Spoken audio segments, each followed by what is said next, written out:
Pertahanan. Baik. Dan selanjutnya panelis Ibu Kuri Safi, calon presiden nomor urut 1, Bapak Anies Baswedan.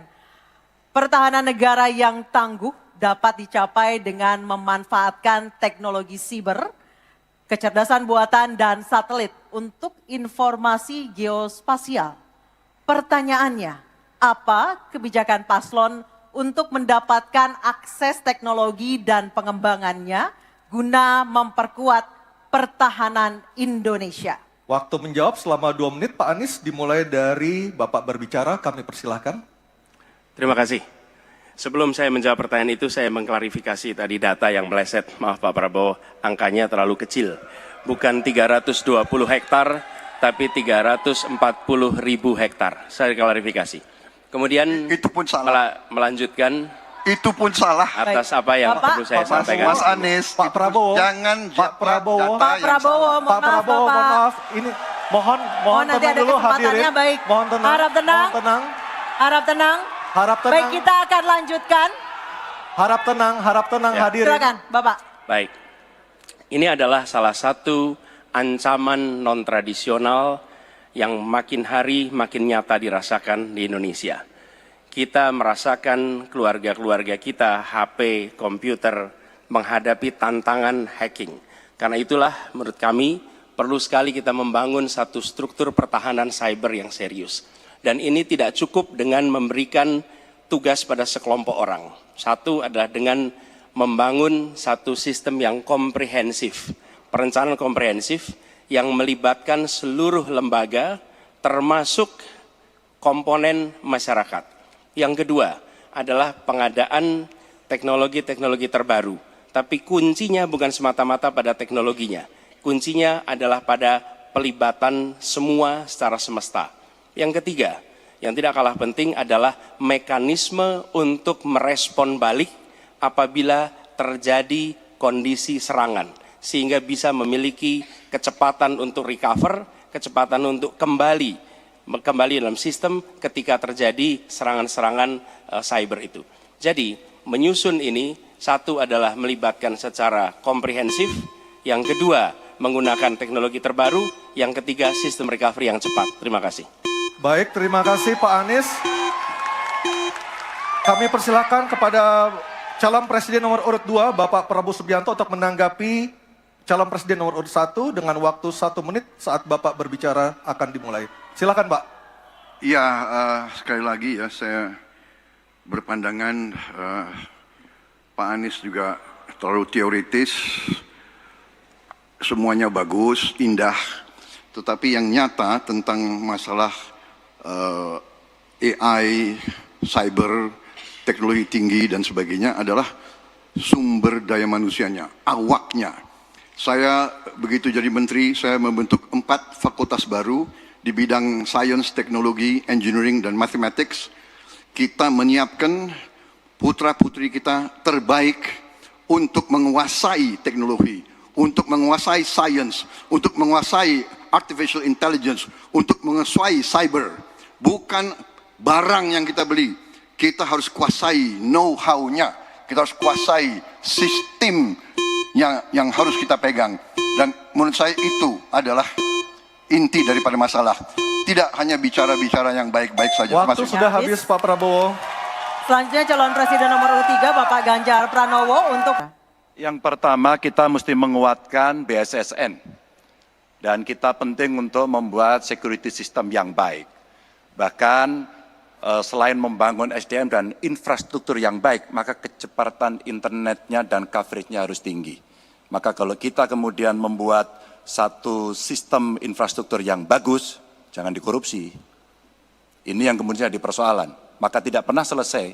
Dan tentu saja LPDP itu punya potensi yang sangat tinggi untuk memberangkatkan orang-orang, anak-anak hebat ke sana. Namun demikian, ketika mereka sudah balik, mereka mesti diberikan ruang untuk bisa bekerja. BRIN bisa kita libatkan. Ya, mereka bisa membuat kolaborasi yang sangat bagus. Bahkan kemudian pengamanan di kepolisian, saya kira perlu cyber institution yang dipimpin oleh Jenderal Bintang 3. Dan kita perlu duta besar cyber. Baik, masih ada sisa waktu? Ya. Baik, cukup. Dan sekarang Harap tenang. hadirin harap tenang, kita berikan kesempatan kepada 3 orang capres kita untuk berbicara. Kami persilakan pada Pak Anies untuk menanggapi 2 capres sebelumnya. Silakan Pak Anies, waktu Ya. 1 menit. Memang benar, membangun sistem itu salah satunya. Satu adalah perangkat lunak, satu adalah perangkat kerasnya. Dan itu salah satunya adalah seperti disampaikan terkait dengan sumber daya manusia. Persoalannya, kalau tadi disebut ada yang teoritis, ada yang kedua tidak dilaksanakan. Jadi selama 5 tahun ini, apa yang dikerjakan dalam mempertahankan sistem cyber kita? Mohon tenang. Justru di situ letak problemnya. Jadi ketika anggaran yang begitu besar dialokasikan justru bukan untuk mempertahankan yang hari ini menjadi serangan paling modern yang terjadi. Ini adalah ancaman yang paling nyata dan dirasakan di seluruh keluarga, bukan hanya di sektor pemerintahan. Karena itu menurut kami, langkahnya investasi jangka panjang boleh, tapi manfaatnya itu baru dirasakan bisa 5 tahun, 10 tahun yang akan datang. Pertanyaannya hari ini dan kemarin apa? Dan itulah yang menjadi fokus kita. Segera siapkan sistemnya, segera siapkan orangnya, segera siapkan langkahnya. Baik, masih ada waktunya Bapak. Waktu Hubungan internasional internasional. Pak Prabowo Subianto. Sebagai inisiator Dasa Sila Bandung 1955, Indonesia menginspirasi dunia dalam membangun kerjasama selatan-selatan. Pertanyaannya, apa strategi paslon untuk menyusun peta jalan yang lebih konkret dalam memperkuat kerjasama tersebut? Waktu Silakan. menjawab 2 menit Pak Prabowo, kami persilahkan. Baik, dalam hubungan internasional yang utama bagi Indonesia harus tentunya kepentingan geopolitik kita dan kepentingan ekonomi kita. Karena itu yang utama adalah kita harus memperkuat ekonomi dalam negeri Indonesia. Kita harus menjaga kekayaan kita, kita harus mengelola kekayaan kita, kita harus hilirisasi supaya nilai tambah berpuluh-puluh kali naik, kita kumpulkan kekuatan aset-aset dan keuangan kita sejahterakan rakyat kita, baru kita akan disegani, kita akan didengar oleh semua negara, terutama negara-negara selatan. Kita sekarang pun sudah jadi panutan bagi banyak negara di Afrika. Begitu banyak negara di Afrika sekarang melihat ke kita, datang ke kita, minta belajar dari kita, karena kita dianggap negara selatan yang cukup berhasil. Inflasi rendah, pertumbuhan masih ada, neraca perdagangan kita bagus, surplus perdagangan mungkin 5 tahun berturut-turut, kita sekarang jadi panutan.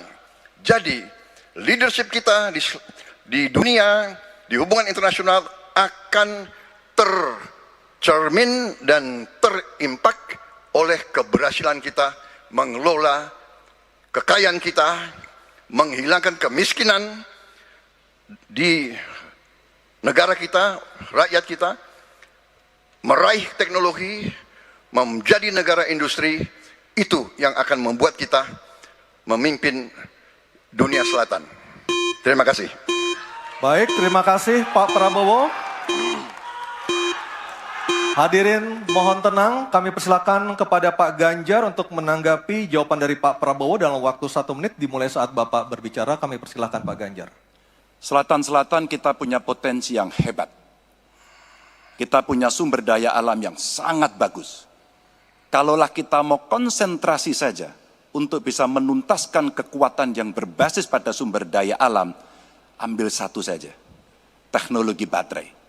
Maka kalaulah kemudian kita akan bekerja sama dengan selatan-selatan, nikel kita miliki. Tapi boksit, ya, kita bisa share dengan beberapa negara yang lain. Ada juga litium umpama dengan Argentina. Maka kalau kemudian ini kita konsentrasikan penuh, betapa kekuatan ekonomi akan besar, ini menciptakan lapangan kerja, dan kita menyiapkan jemput bola SDM yang unggul untuk bisa meraih itu, dan kekuatan itu akan berimbas kepada rakyat kecil. 1, butuh lapangan kerja, 2, dia butuh daya beli yang baik, dan yang ketiga, mereka butuh pekerjaan karena ada lapangan kerja yang disediakan oleh pemerintah. Baik. Penjelasan tadi tidak menggambarkan tentang peran Indonesia di selatan-selatan. Itu hanya menggambarkan apa yang disampaikan Pak Prabowo tentang bagaimana kita membangun Indonesia. Dan ketika kita membangun dengan baik, tidak otomatis lalu jadi contoh. Yang harus dilakukan adalah seperti yang dilakukan ketika era Bung Karno pada waktu itu, Ali Sastroamidjojo. Apa yang dikerjakan? Merangkul semua. Membawa apa yang menjadi agenda selatan-selatan, bukan menceritakan agenda kita. Semua orang bisa baca di Google tentang apa yang kita kerjakan. Tapi kalau kita menjangkau pemimpin-pemimpin selatan-selatan dan presiden menjadi panglima diplomasi, bukan sekedar hadir di forum-forum menjadi salah satu penonton, salah satu hadirin, tapi datang ke sana membawa ini agenda selatan-selatan. Apa misalnya? Kita berhadapan dengan climate crisis, yang biaya untuk menghadapi climate crisis itu tinggi sekali. Dan ketika kita bicara dengan selatan-selatan, yuk kita bicara dengan utara. Bagaimana membiayai climate crisis sebagai satu kesatuan. Indonesia jadi pemimpin selatan-selatan. Baik. Saya kok banyak setuju dengan Pak Ganjar ya. Ya. Kalau benar masuk akal, saya setuju. Kalau ngomong-ngomong ya kumaha ya, jadi leadership apakah negara, apakah perorangan, tapi terutama juga negara harus dengan contoh ingarso sung telodo. Kita mau mimpin, kita mau bawa agenda, kita mau cerita, itu cerita omon ya, tak bisa. Kenapa negara-negara selatan sekarang melihat ke Indonesia? Karena kita berhasil membangun ekonomi kita. Jadi tidak hanya omon, kerjanya omon saja, nggak bisa, tidak bisa. Baik. Waktu habis, Ingarso Pak sung Prabowo. telodo. Apa yang diambil? Keamanan. Keamanan. Baik. Untuk kewenangan institusi di sektor keamanan sangat penting, namun masih terjadi tumpang tindih. Pertanyaannya, bagaimana komitmen paslon terhadap penataan institusi pertahanan dan keamanan? Terima kasih. Membereskan yang tumpang tindih.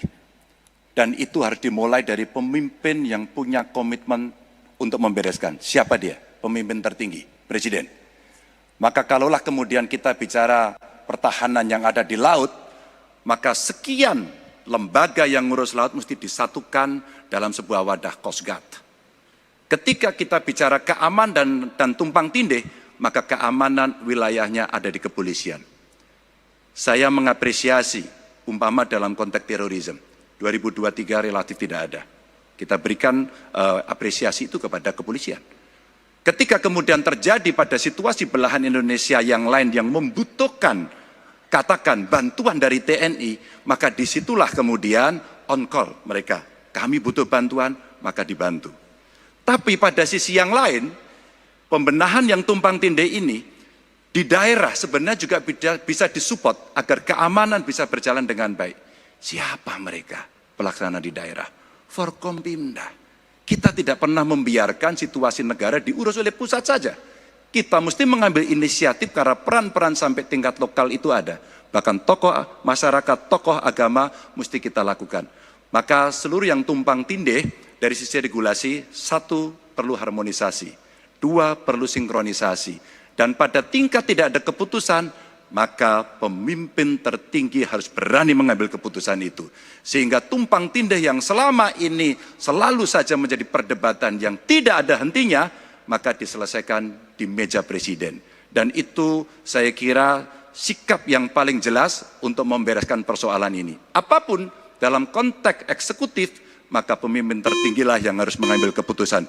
Kecuali kita mesti berbicara dengan DPR, maka kita akan duduk bersama untuk membicarakan secara regulatif. Waktunya habis. Baik, terima kasih Pak Ganjar.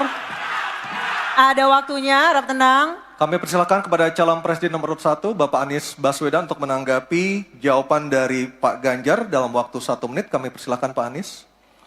Menurut hemat kami harus dirumuskan apa tantangan dan ancaman keamanan Indonesia di tahun-tahun ke depan. Dengan itu dirumuskan, maka kita tahu apa ancamannya.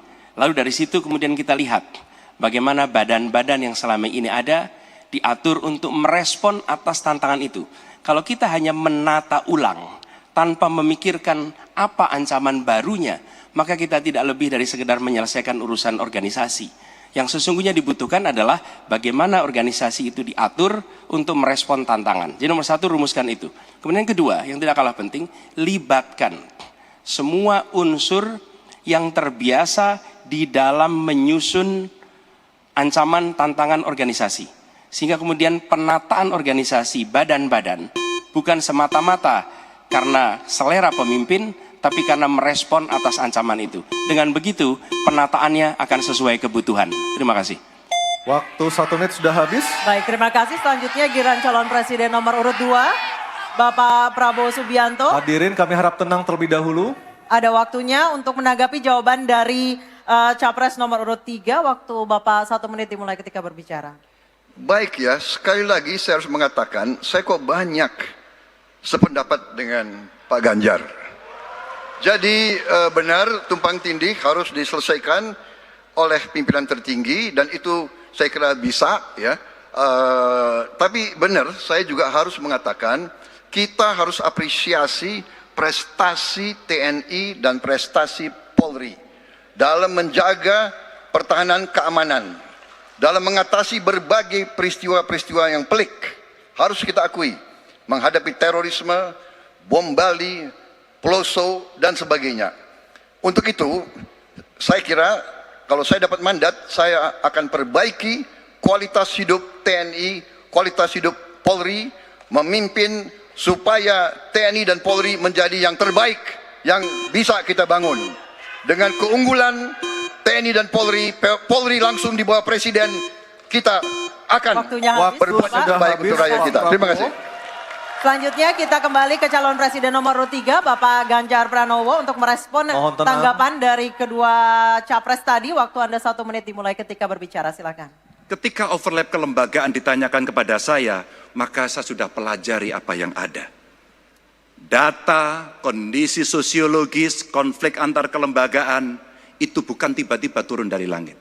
Karena kami sudah baca datanya, kami melihat prakteknya, pengalaman kami 10 tahun di DPR dan 10 tahun di gubernur, cukuplah sudah untuk membuat analisis kondisi sosiologis yang ada. Maka tidak perlu lagi kita akan mengundang lebih banyak orang untuk meneliti starting from zero. Ini starting from the end. Dan kemudian kita mesti memutuskan cepat. Maka kalaulah kemudian seluruh data itu sudah ada di kepala kita, sudah tertuliskan dengan baik, maka yang diambil adalah keputusan karena kita punya konsep untuk memutuskan itu. Kecuali kita blank dan kita tidak pernah tahu dari mana Anda akan memulai. Karena saya tahu dari mana itu memulai. Terima kasih.